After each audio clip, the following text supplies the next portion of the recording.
Karibu na ungana nami katika hadithi hii ya Kivuli cha Mlango wa Tisa.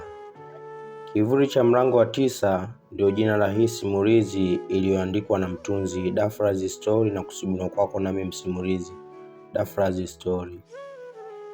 Msikilizaji, simulizi yetu ya kutisha inaanzia mahali ambapo kuna kijiji kidogo kinachoitwa Kigongoni, kilichojificha katikati ya milima yenye misitu minene na mawingu mazito yasiyoondoka kamwe.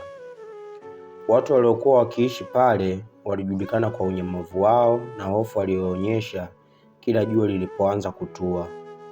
Wakati wa mchana walikuwa wakifanya kazi kwa bidii, lakini jua lilipoanza kupepea magharibi, kila mtu alifunga milango na madirisha na taa zote kuzimwa. Kulikuwa na amri isiyoandikwa kijijini: usisubutu kutoka nje baada ya saa 1 ya usiku.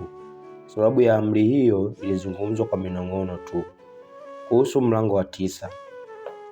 Mlango wa kale wa mtaa wa mwisho wa kijiji uliokuwa umefungwa kwa minyororo ya chuma na kufunikwa kwa mbao nzito.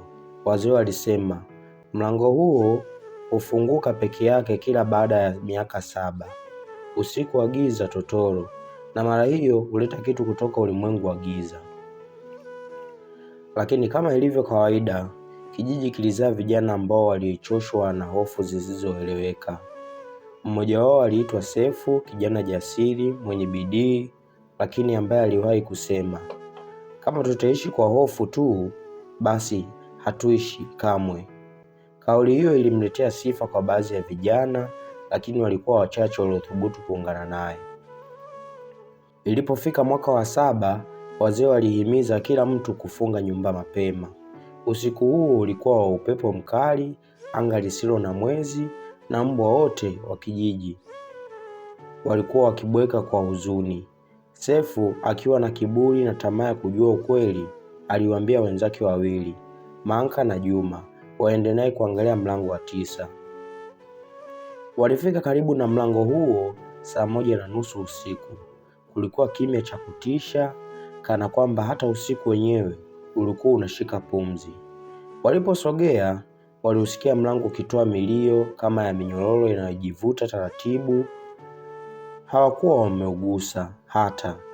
Juma alianza kurudi nyuma, lakini Sefu akamkamata mkono. Ni upepo tu, alisema. Lakini haikuwa upepo.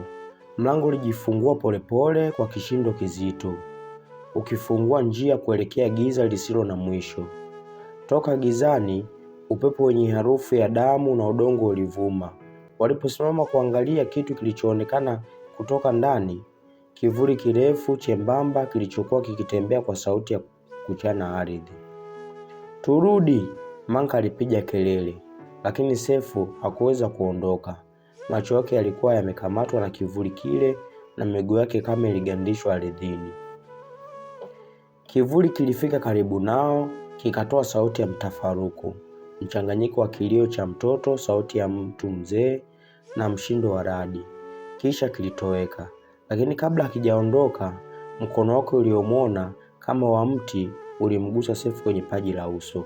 Sefu alianguka chini, akapoteza fahamu. Siku iliyofuata, kijiji kilikuwa kimya zaidi ya kawaida. Watu walikuwa wameamka na kugundua minyororo ya mlango wa 9 ikiwa imechanika kana kwamba imepasuliwa kwa moto. Lakini cha kushangaza zaidi ni kwamba Sefu alirudi akiwa mweusi usoni, akizungumza kwa maneno yasiyoeleweka na macho yake yakiwa meusi kabisa. Aliwekwa ndani ya kibanda cha wazee, wakizani aliharibika kiakili.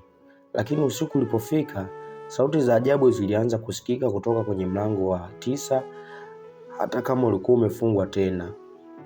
Wanyama walikufa bila sababu, watoto wakaanza kuota ndoto za mtu mrefu mwenye paji la uso lenye alama ya moto. Wiki moja baadaye, wazee waliamua kumtoa Sefu nje ya kijiji, kumpeleka msituni ili apotee au akutane na hatima yake. Walimpeleka hadi kwenye mti mkubwa ulioitwa Mladamu, waliomfunga hapo na kuondoka. Lakini usiku huo huo kilio cha radi kilisikika, ardhi zikatetemeka na kijiji kizima kikazimika taa bila mtu yeyote kuzima. Asubuhi ilipofika, miti yote ya kijiji ilikuwa imepinda upande mmoja. Kuelekea mlango wa 9, alama za miguu mirefu kama ya mtu mwenye vidole 5 mbele na 3 nyuma zilionekana kuzunguka kila nyumba, na mti wa mwanadamu ulikuwa umekatwa nusu kwa ndani, kana kwamba kitu kilitokea humu, lakini hakukuwa na dalili ya Sefu. Tangu siku hiyo, kila mwaka usiku mmoja kabla ya mwezi wa 7 kuisha, kijiji huisikia mlango wa 9 ukilia, watoto hulia bila sababu na watu hupotea kimya kimya. Kila mtu sasa anaamini kuwa Sefu hakuwa binadamu tena, bali ndiye mlinda lango wa kivuli, mtu aliyepitishwa upande wa pili. Na hadi leo hakuna anayethubutu hata kukaribia mlango huu.